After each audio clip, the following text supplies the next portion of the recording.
اعوذ باللہ من الشیطان الرجیم بسم اللہ الرحمن الرحیم اللہم صلی علی سیدنا محمد وعلی آل سیدنا محمد بعدد کل ذرۃ مئۃ الف الف مرتين سورہ آل عمران آیت نمبر 1۔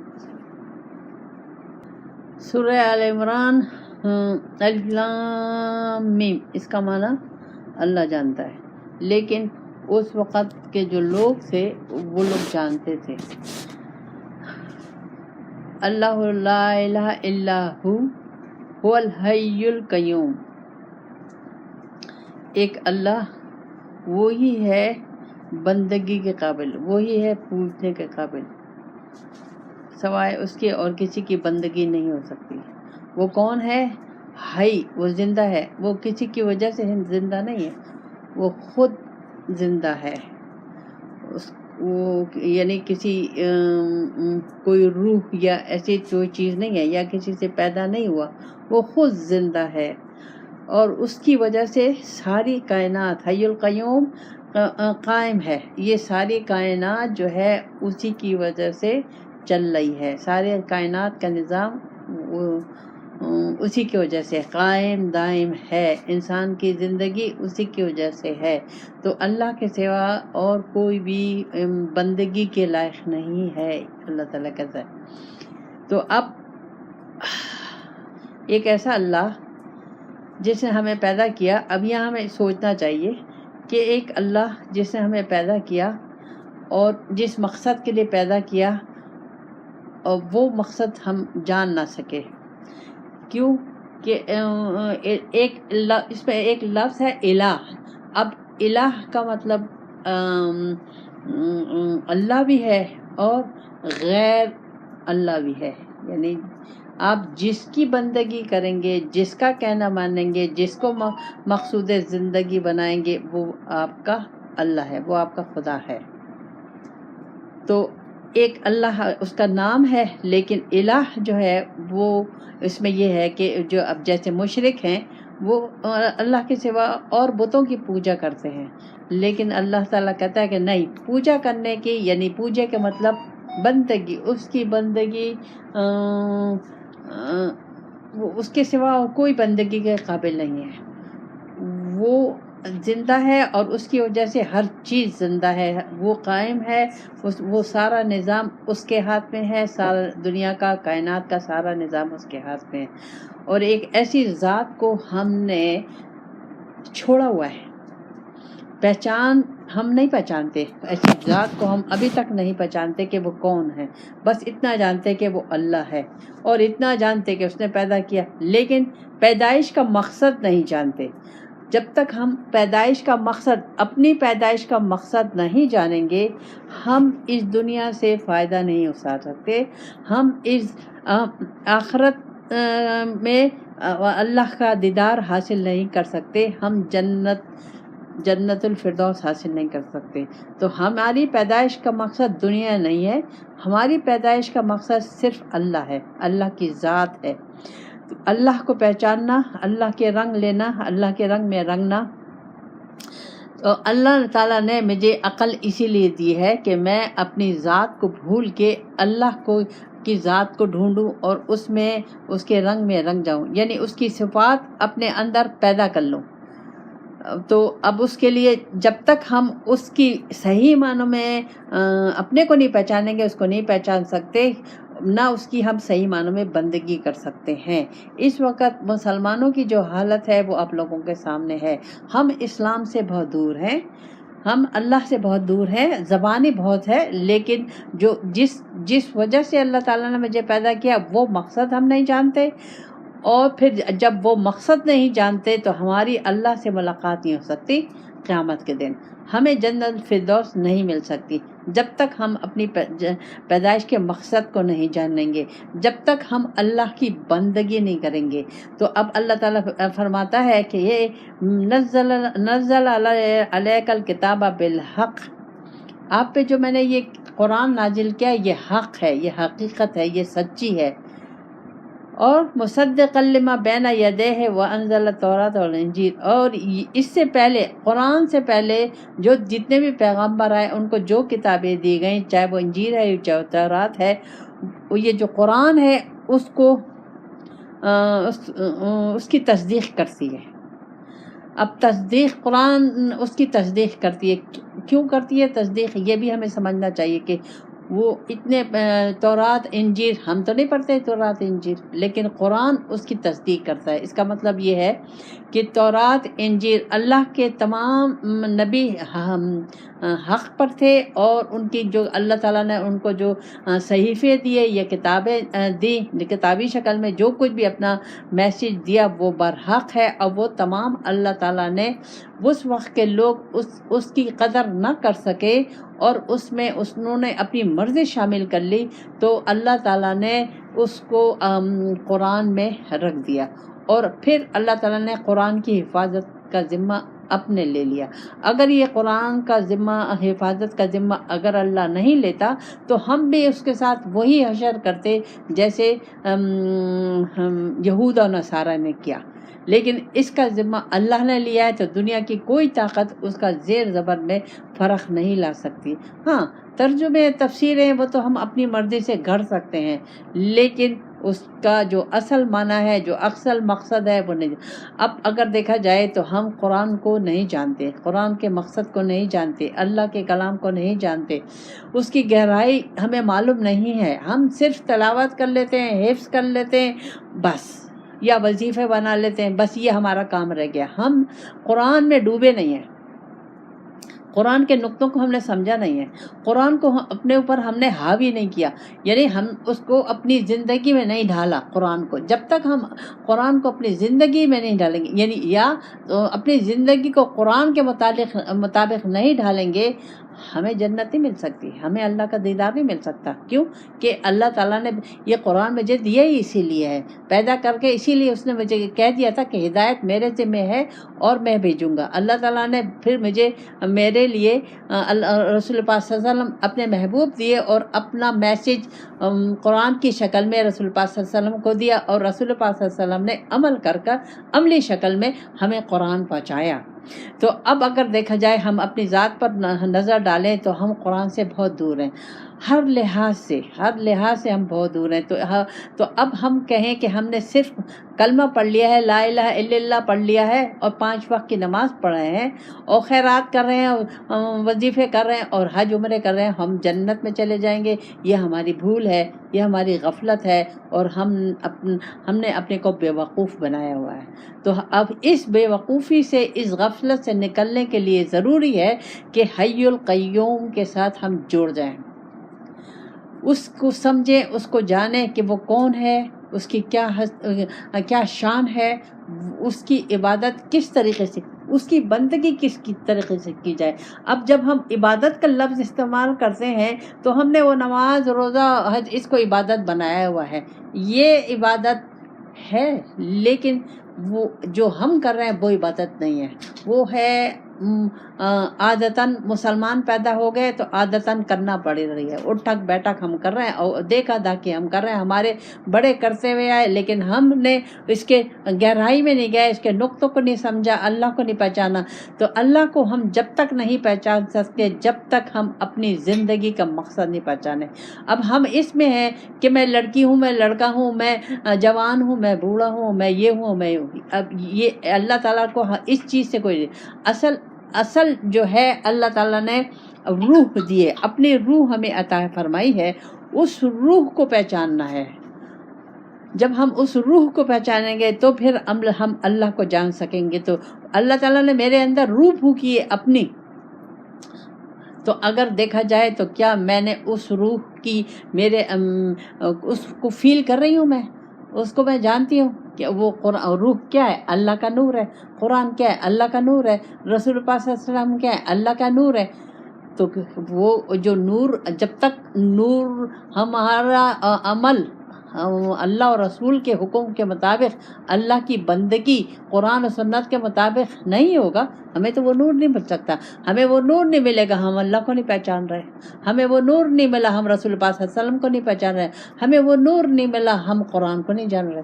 تو ہماری جو اس وقت مسلمانی ہے وہ صرف دکھاوے کی ہے، وہ صرف مردم شماری کی ہے، اور وہ سیدھی سیدھی اللہ تعالیٰ نے اس ایسے مسلمانوں کے لیے جیسے ہم مسلمان ہیں، آدھا تیتر آدھا بٹیر، جو جی چاہا اس پہ عمل کر لیا، جو مشکل لگا اس کو چھوڑ دیا، تو اس کے لیے اللہ تعالیٰ نے دوزخ بنائی ہے، اور دوزخ میں گڑھا بنایا ہے ہمارے لیے۔ کیوں کہ میں نے اللہ سے وعدہ کر کے کلمہ پڑھ کے میں اپنی زندگی کو قرآن و سنت میں نہیں ڈھال رہی، اللہ کی بندگی نہیں کر رہی، اپنے نفس کی بندگی کر رہی ہوں، اللہ کے حکم کے مطابق میں عبادات بھی نہیں کر رہی، نہ دنیا کے میں معاملات کر رہی ہوں، تو اللہ تعالیٰ نے مجھے اور اللہ تعالیٰ وقتاً فوقتاً مجھے جگاتا رہتا ہے۔ تکلیفیں آتی ہیں، جسمانی آتی ہیں، مالی آتی ہیں، دنیا کی آتی ہیں، طوفان آتے ہیں، سیلاب آتے ہیں، یہ تمام اللہ تعالیٰ وقتاً فوقتاً مجھے بتاتا رہتا ہے، مجھے اپنی اہمیت، اپنا کہ میں کون ہوں، میری طاقت کیا ہے، مجھے سمجھو، میں نے تمہیں اپنے لیے پیدا کیا ہے۔ تو لیکن ہم غفلت کی نیند میں ہیں، اس سے اٹھنا نہیں چاہ رہے، ہم دنیا کی محبت میں غائب ہیں۔ تو اگر ہم نے اپنے کو نہ پہچانا اور اللہ کے رنگ میں نہ رنگے اور اللہ کی بندگی جیسے اللہ چاہتا ہے ویسے نہیں کی، تو ہماری جگہ اللہ نے دوزخ کے اس گڑھے کو مقرر کی ہے، جس سے دن میں دوزخ خود 70 دفعہ پناہ مانگتی ہے، اس میں ہم مسلمان جائیں گے۔ کیوں کہ ہم منافق ہیں، ہم ڈبل پالیسی کر رہے ہیں۔ اب اس میں ہمیں اپنے آپ کو دیکھنا ہے کہ میں کس سے منافقت کر رہی ہوں، میں اللہ سے منافقت کر رہی ہوں، میں کس سے منافقت، میں رسول پاک صلی اللہ علیہ وسلم سے منافقت کر رہی ہوں۔ میں تو جب تک میں پورے کے پورے قرآن و سنت کے مطابق زندگی نہیں گزاروں گی، اللہ کو اپنا منزل مقصود نہیں بناؤں گی، اور رسول پاک صلی اللہ علیہ وسلم کو اپنا رہنما صحیح معنوں میں نہیں جانوں گی، میں جاؤں گی دوزخ کے گڑھے میں۔ اللہ تعالیٰ ہم سب کو اس سے بچائے۔ پھر اللہ تعالیٰ فرماتا ہے، اللہ نے یہاں بتا دیا، اللہ کہتا ہے من قبل ھدی للناس والفرقان، اللہ نے راہ دکھائی ہے۔ یہ جو اللہ تعالیٰ نے قرآن جو ہے اس کو فرقان بھی کہتے ہیں، کہ حق و باطل میں فیصلہ کرنے والا۔ تو اللہ کہہ رہا ہے یہ قرآن جو میں نے اتارا ہے تمہارے لیے وہ راستہ، وہ منزل مقصود پہچاننے کے لیے اتارا ہے، وہ منزل مقصود حاصل کرنے کے لیے تمہیں میں نے دیا ہے۔ یہ زندگی تمہاری منزل مقصود نہیں ہے، تمہاری منزل مقصود میں ہوں، میری ذات ہے۔ جب تک تم مجھے نہیں پہچانو گے، مجھے منزل مقصود نہیں بناؤ گے، تم میرے محبوب کے نقش قدم پر نہیں چلو گے، تو تم جنت حاصل نہیں کر سکتے۔ وہ پھر اگر ہم نہیں کر رہے تو ہم کس میں شامل ہیں؟ ان الذین کفروا بآیات اللہ لہم عذاب شدید واللہ عزیز ذو انتقام۔ یہاں اللہ تعالیٰ نے بتا دیا، یہاں اللہ تعالیٰ نے دیکھیں کسی کافر کا، مشرک کا، یہود اور نصارہ کا نام نہیں لیا، انسان کو مخاطب کر رہا ہے اللہ تعالیٰ۔ ان الذین کفروا، جس نے انکار کیا، کس سے؟ اللہ کی آیتوں سے۔ اب اللہ کی آیتیں اگر آپ کے ذہن میں آئے گا، ہم تو اللہ کی آیتیں سے انکار نہیں کر رہے، ہم تو قرآن بھی پڑھتے ہیں، ہم تو نمازیں بھی پڑھتے ہیں، ہم تو وظیفے بھی پڑھتے ہیں، ہم تو حج عمرے بھی کرتے ہیں، ہم خیر خیرات بھی کرتے ہیں، لیکن باقی زندگی جو ہے آپ اپنی مرضی سے گزار رہے ہیں، آپ اپنی مرضی سے گزار رہے ہیں زندگی، تو آپ انکار کر رہے ہیں اللہ سے۔ کیونکہ جب تک میں اپنی مرضی نہیں چھوڑوں گی، میں اللہ کی مرضی نہیں لے سکتی۔ مجھے سب سے پہلے اپنی مرضی کو چھوڑ کے اللہ کی مرضی کو، جب میں اللہ کے آگے سلنڈر کروں گی کہ اللہ تعالیٰ میری کوئی حیثیت نہیں ہے، میری کوئی منزل نہیں ہے، جو کچھ ہے تو ہے۔ اب جو تو ہے تو اللہ تعالیٰ نے اس کا ہمیں قرآن کے ذریعے سے، رسول پاک صلی اللہ علیہ وسلم کے ذریعے سے وہ بتا دیا کہ اس طریقے سے تم عمل کرو گے تو صحیح ہے، نہیں اس کے خلاف ہے تو پھر ہم انکار کرنے والوں میں ہیں۔ تو ہم انکار کرنے میں، اب ہم مسلمان ہیں لیکن اللہ کہہ رہا ہے تم انکار کرنے والوں میں ہو، اگر تو پھر کیا ہوگا؟ عذاب شدید دوں گا۔ اب یہ اللہ کہہ رہا ہے، یہ کوئی عام آدمی نہیں کہہ رہا، کوئی اور انسان نہیں کہہ رہا، یہ اللہ کہہ رہا ہے کہ شدید عذاب دوں گا۔ واللہ عزیز ذو انتقام، اور اللہ تعالیٰ کہہ رہا ہے میں غالب ہوں، میں قادر ہوں، میں تمہیں سخت انتقام تم سے لوں گا۔ اب یہاں اللہ تعالیٰ نے وارننگ دے دی، کیوں کیونکہ اللہ تعالیٰ نے مجھے اپنے لیے پیدا کیا. یہ نقطہ آپ لوگوں کو سمجھنا چاہیے کہ اللہ تعالیٰ نے مجھے دنیا کے لیے نہیں پیدا کیا, دنیا کو میرے لیے پیدا کیا ہے, لیکن مجھے اپنے لیے اللہ تعالیٰ نے پیدا کیا. اللہ نے جب مجھے اپنے لیے پیدا کیا ہے, میری تخلیق اللہ نے اپنے لیے کی ہے, اپنی پہچان کے لیے کیا ہے, اللہ نے مجھے اپنا خلیفہ بنایا ہے, اپنا نائب بنایا ہے, تو مجھے اس کو جاننا نہیں ہے, مجھے اس کو پہچاننا نہیں ہے. تو وہ کیسے ہوگا؟ وہ ایسے ہوگا کہ میں اپنی مرضی چھوڑوں گی اور نیت کروں گی اللہ کی رضا کی. اور تو اللہ کی رضا کس میں ہے؟ قرآن میں ہے. اللہ کی رضا کس میں ہے؟ رسول پاک صلی اللہ علیہ وسلم کے اسوہ حسنہ میں ہے. اس کے مطابق میں زندگی گزاروں گی تو شدید عذاب سے بچ جاؤں گی, نہیں تو نہیں بچوں گی. اگر میں نے ڈبل پالیسی کی, اگر میں نے منافقت کی, تو اللہ تعالیٰ مجھے نہیں بخشے گا, بالکل نہیں. کیونکہ اللہ تعالیٰ نے صاف بتا دیا کہ مجھے دو چیزیں نہیں چاہیے, مجھے ڈبل پالیسی نہیں چاہیے. یہ دنیا میں نے تمہارے لیے بنائی ہے, اس دنیا کو اس طریقے سے استعمال کرو کہ تمہاری مجھ سے ملاقات ہو جائے. اب ہم جس طریقے سے دنیا کو استعمال کر رہے ہیں, تو کیا میری اللہ سے ملاقات ہو سکتی ہے؟ نہیں, ہم سیدھے دوزخ کے گڑھے میں جائیں گے.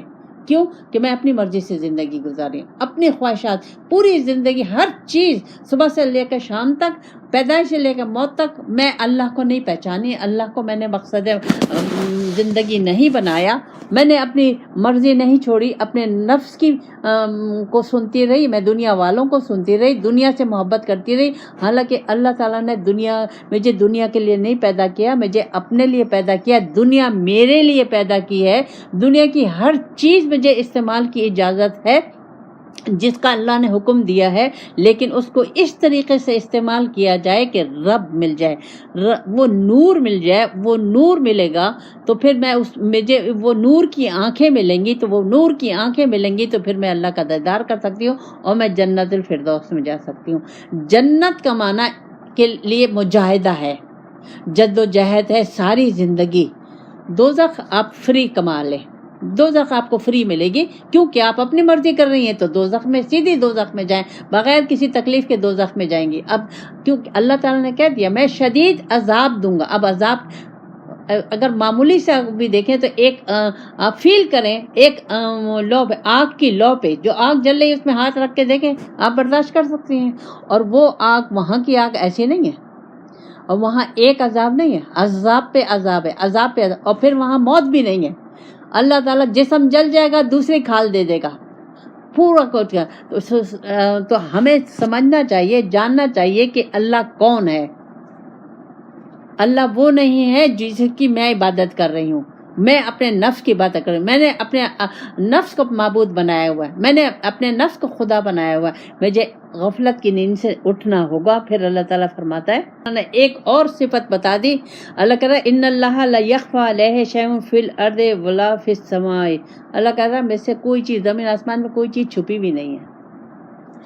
اب اللہ سے کوئی چیز چھپی ہوئی نہیں ہے, تو یہ جو ہم اللہ کی نافرمانیاں کر رہے ہیں, اللہ کے حکم کے خلاف زندگی گزار رہے ہیں, اللہ کے گناہوں میں مبتلا ہیں, دنیا کی محبت میں مبتلا ہیں, تو یہ اللہ سے کیا چھپا ہوا ہے؟ اور جس طریقے سے ہم اللہ کی عبادت کر رہے ہیں, جو ہم عبادت کرتے ہیں, 5 وقت کی نماز پڑھتے ہیں, روزے رکھتے ہیں, حج کرتے ہیں, عمرے کرتے ہیں, وہ اللہ کو معلوم نہیں ہے کہ میری نیت کیا ہے, میں کس مقصد کے لیے کر رہی ہوں, میں نے اس کو سمجھا ہے کہ نہیں سمجھا. بغیر سمجھے لوگ, میں مسلمان ہوں, مسلمان گھر میں پیدا ہوں, لوگ حج کر رہے ہیں, سب حج کر رہے ہیں, میں بھی حج کر رہی ہوں. لوگ مسلمان پڑھ رہے ہیں, میں بھی نماز پڑھ رہے ہیں, میں بھی نماز پڑھ رہی ہوں. لوگ روزے رکھ رہے ہیں, میں بھی روزے رکھ رہی ہوں. مقصد تو کسی کو نہیں معلوم, مقصد تو کسی کو نہیں معلوم. اب لوگ خیر خیرات کر رہے ہیں, میں بھی خیر خیرات کر رہی ہوں. لوگ زکوٰۃ دے رہے ہیں, میں بھی زکوٰۃ, بلکہ اس میں تو میں ڈنڈی مار رہی ہوں. تو اللہ کہتا ہے زمین آسمان میں, جب زمین آسمان میں کوئی چیز چھپی ہوئی نہیں ہے, تو زمین میں میں بھی رہتی ہوں. تو میری بھی اللہ تعالیٰ سے کوئی چیز چھپی ہوئی نہیں ہے, نہ میری نیت چھپی ہوئی ہے, نہ میرا میرے دل و دماغ کے جو وسوسے ہیں وہ بھی چھپے ہوئے نہیں ہیں, کوئی چیز چھپی ہوئی نہیں ہے. اب یہ اگر ہم اس کا مطلب ہے کہ مجھے وہ یقین پیدا کرنا ہے اپنے اندر کہ اللہ ہے, مجھے دیکھ رہا ہے, سن رہا ہے, اور اللہ تعالیٰ مجھ سے ایک ایک چیز کا پوچھے گا, میری زندگی کا پوچھے گا. مجھے اللہ تعالیٰ نے, اب اللہ تعالیٰ دوبارہ, وہ هو الذی یصورکم فی الارحام کیف یشاء, اللہ کہتا ہے کہ میں کیسی تصویریں بناتا ہوں.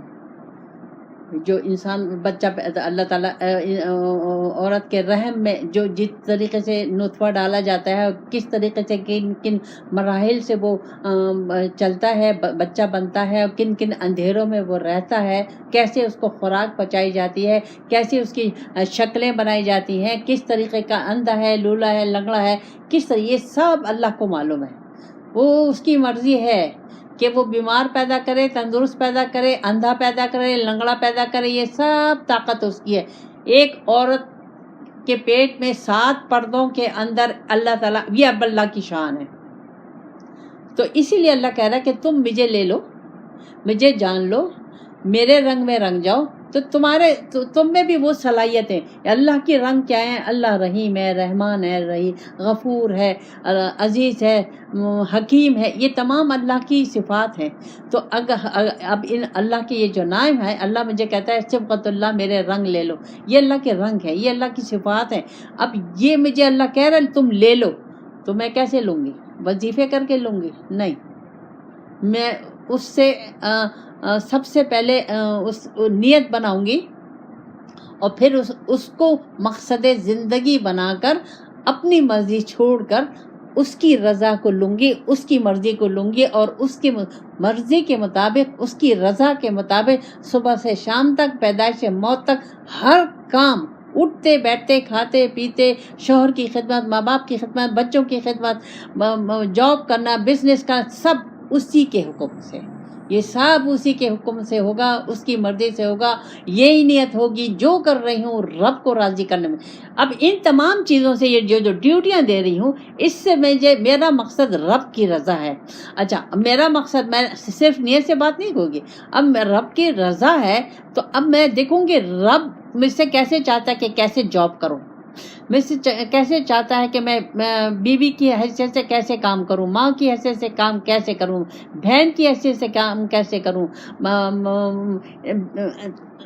سارے رشتے دار جتنے رشتے ہیں ان کے حصے، میں بزنس کیسے کروں، بچوں کو کیسے پالوں، شوہر کی خدمت کیسے کروں، ماں باپ، یہ سب اللہ تعالیٰ نے قرآن میں مجھے ایک ایک چیز دی ہوئی ہے.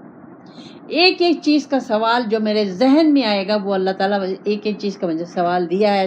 ہر سوال کا جواب موجود ہے. قرآن اللہ تعالیٰ نے ایک ایک چیز کھول کے رکھ دی ہے. اللہ نے مجھ سے کوئی چیز نہیں چھپائی، نہ مجھ سے اللہ نے اپنے کو چھپایا ہے. یہ تو میں نے چھپا دیا ہے، اس نے تو اپنے اندر، میرے اندر اپنی روح پھونکی ہے، لیکن میں دنیا کی محبت میں لگ گئی ہوں، تو میں نے اس پہ پردے ڈال دیے ہیں. میں نے اس پہ دنیا کی نفرتوں کے، کینے کے، بغض کے، غیبت کے، جھوٹ کے، لالچ کے، حرام کے، یہ پردے ڈال دیے، تو وہ تو اللہ چھپ گیا. تو مجھے اپنے کو پہچاننا، سب سے پہلے مجھے اپنے کو پہچانیں گے تو کچھ ہوگا، نہیں تو بہت مشکل ہے. اللہ کہتا ہے لا الہ الا هو العزیز الحکیم، اللہ کے سوا کوئی معبود نہیں ہے، وہ غالب ہے، اب وہ حکمت والا ہے. دنیا میں جو کچھ ہو رہا ہے، کائنات میں جو کچھ ہو رہا ہے، میری زندگی میں جو کچھ ہو رہا ہے، وہ حکیم ہے، وہ بہتر جانتا ہے کہ کیسے کرنا ہے، کیسے نہیں کرنا. جب میں رب سے کنیکشن میرا ہو جائے گا، تو مجھے اگر تکلیفوں میں ہوں، بیماریوں میں ہوں، مصیبت میں ہوں، جب بھی سمجھ میں آئے گا، اور اگر میں خوشیوں میں ہوں، راحت میں ہوں، جب بھی مجھے سمجھ میں آئے گا. اور ہر وقت 24 گھنٹے میرے سامنے اللہ اللہ ہی ہوگا. اللہ تعالیٰ توفیق